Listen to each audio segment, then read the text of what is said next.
started thinking I needed something done when I was around 49 or 50. So I did go and get, at that time it was called Hyloform. It was a filler, and I remember it got lumpy. So you had to mash a little bit.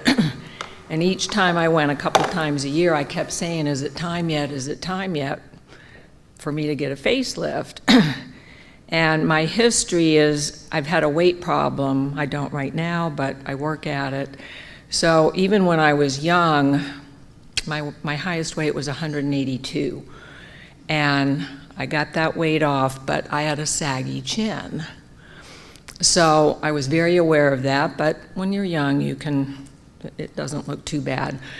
So when I got to about 54, I think it's when I hit menopause, it was like overnight, the bottom of my face looked like it was melting like a candle.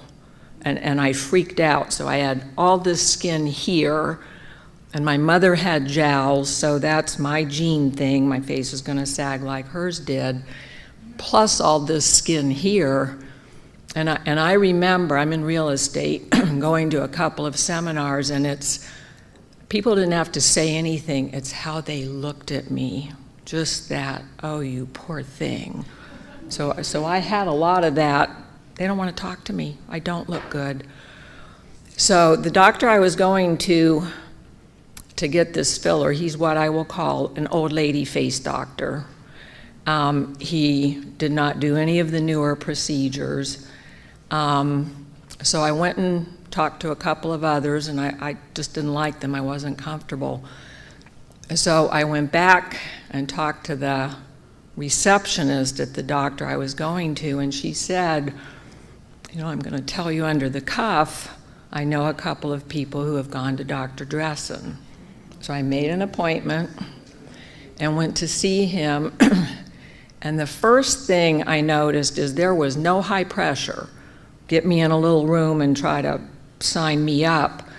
And that's part of the reason I'm here, because other women were willing to share their pictures, their before and after. And I must have looked at 30 pictures, and then I saw the woman. I said, I want to look like her.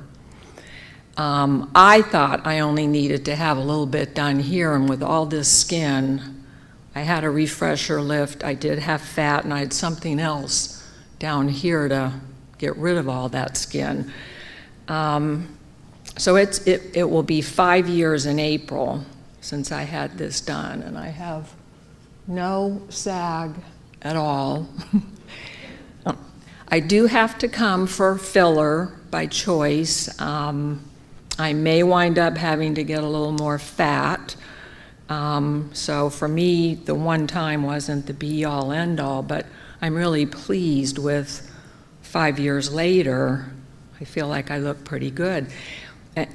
I think for me, my best gift after getting this surgery was I don't worry.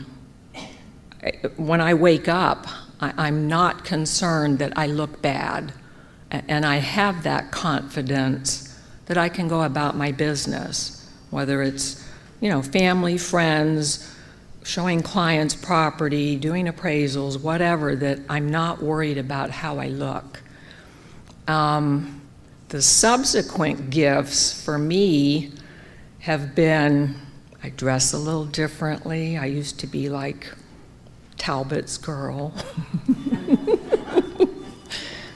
So I have more fun in how I dress now.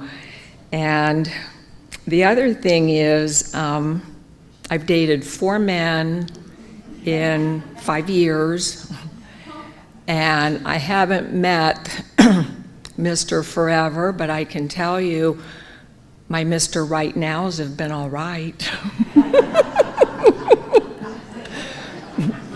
3 of them are younger than I am. One of them was just 8 days older.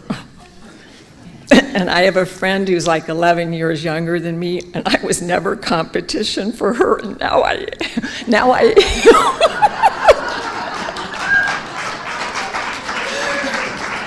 So I can tell you that was like the bonus that I was not expecting, and I'm just having so much fun, and I'm so, oh, and then the other thing I was going to tell you, I don't have a big pile of money, but I put some money down, I did the 12-month financing, and I kind of looked at, well, you know what? It's like a car payment. I'm still driving my car, which is 11 years old, and you know what? I'll keep driving that and keep getting my face stuff done. So it's one of the best things I ever did for myself, and Dr. Dressen, you are my hero. Thank you.